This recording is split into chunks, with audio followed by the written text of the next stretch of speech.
This Access lesson is on forms. Now, a form is a different way of seeing your records. Here, this is datasheet view, and we create forms so that the people who do the data entry and the data correction, etc., that answer the phones and take the information, they will only see one record at a time in a form. That way, it eliminates the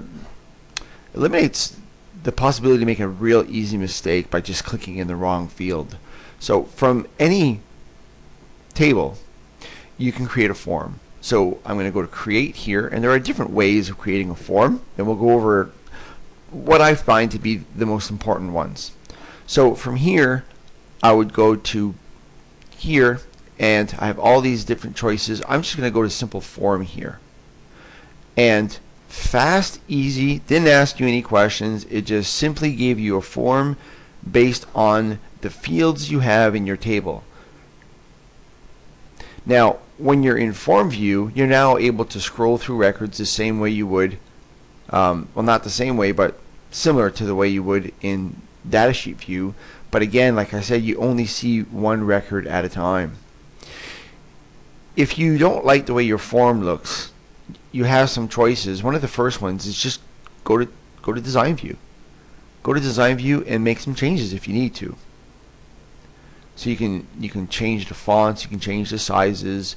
What you cannot change is you can't come in here and change the names. Okay, so these are the names of the fields. Sorry, you can change these, you can't change these. These are simply the labels.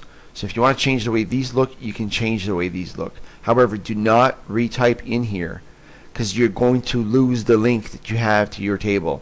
So the form is linked to your major table, and if you go into design view, you can change these, but don't change these. Okay, so these are simply your labels. These are the links to your actual table. So when you're done in here editing, changing things like font, etc., color, background, you can go back to datasheet to just regular form view, and here's where you view, edit, enter, delete your records, etc. Now, if you don't like the way that form came out, and oftentimes really that's all you need, it usually works really well. They've got different options for you. Now, one of them is simply form design. Now from here, this one's a little tougher because you don't have anything in here. So you would have to build this one from scratch. So you'd have to ask for existing fields, and you'd have to literally click and drag where you would want each field. Now this becomes quite a task because you've got to line them up, and you don't know that they're going to line up properly, and you may have to move these manually this way. So this can become quite a job. But when you want total control over how you build your form and what you want it to do, this design option is probably your best one. I'm going to go ahead and close this one as well. We're not going to get too in depth into that. There's too many easy options here that I want to look at instead. Now, there's also this new split form, which gives you, again, an automatic form, but also will show you your datasheet view down at the bottom. Now, this is brand new, and I've never really used this in a practical sense, but it is a very interesting option that allows you to see your datasheet view as well as one record at a time. So that's yet another way of building a form. Another new option is this blank form here. So I've got the table employees open, so I'm going to go to blank form, and here it's showing me all of my tables in case I change my mind and I wanted to go from a different table. So here with table employees, I can now either click and drag one of these fields in, or I can double click and have them pop in one after another.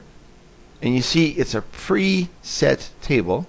So what I'm really doing is every time I double click something, it's simply putting in that field. I can as well, like I said, click and drag and put that underneath there, and it's giving me a predetermined layout. Now from here I have some tools available to me, so I can go to arrange here. This is what they call a stacked type of layout, which is what I prefer.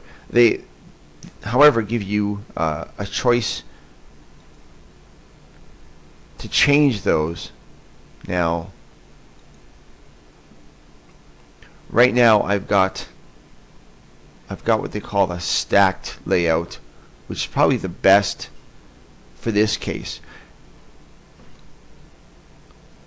Now, if I wanted to, I could select the whole table, and then I can ask for it to be what they call tabular, which is similar to a spreadsheet.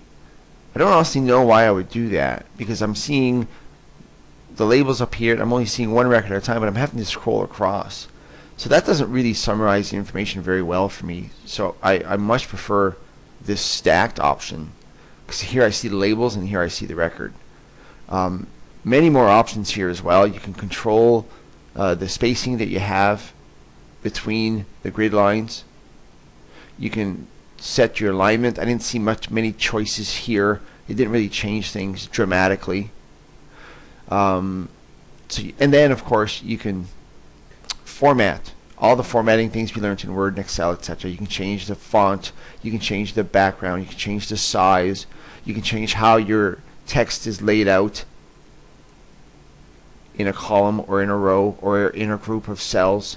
So a lot of the things that we learned in Word and Excel, as far as selecting several things, selecting the entire thing, and then playing with the fonts, playing with the backgrounds and the alignment, that all still applies here when you're building this form and setting it up the way that you want it to be set up. So you get your fonts, your alignments, your fills. Okay, if I wanted to fill the cells with a color, I'd be able to do that as well. So you get as creative and crazy as you want.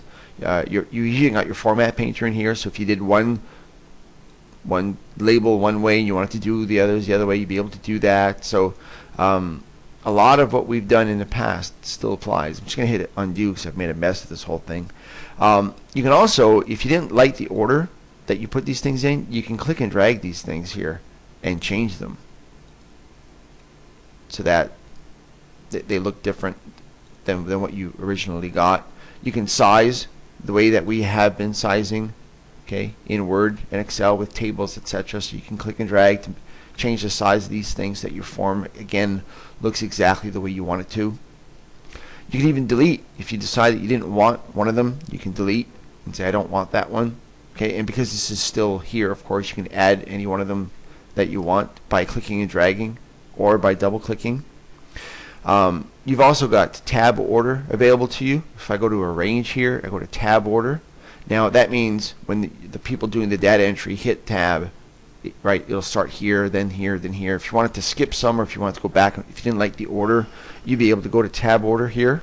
So right now it's exactly as we see on the screen, but if I wanted to change it and reverse it, I'd be able to just click and drag any one of these to somewhere else. Auto order means that it's going to follow the order of the table, so it's going to be in a logical way. So those are the major features when you're building forms. You can go with so if I close this form without saving it, it's gone and I don't need to keep it. So you've got your create form, which gives you your auto form, fast, easy, and really the one that is probably used most of the time. If you don't like the way it looks, you can go in design view and alter it. So you've got that one. You've got the ability to create one from scratch, which I honestly don't use very often, and that's form design. And then you've got the blank form, which is the new one, which allows you to just simply double click and bring things in. Now, once you've got a form, you've got some new options as well. In here it is. It's in here.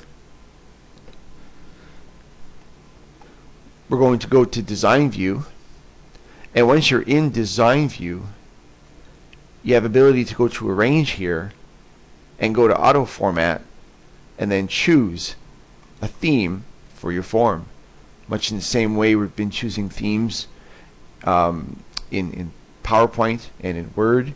You can do the same thing here and pick some different colors, some different backgrounds, some different fonts. So those are the most popular choices you've got for creating a form that people will use for data entry.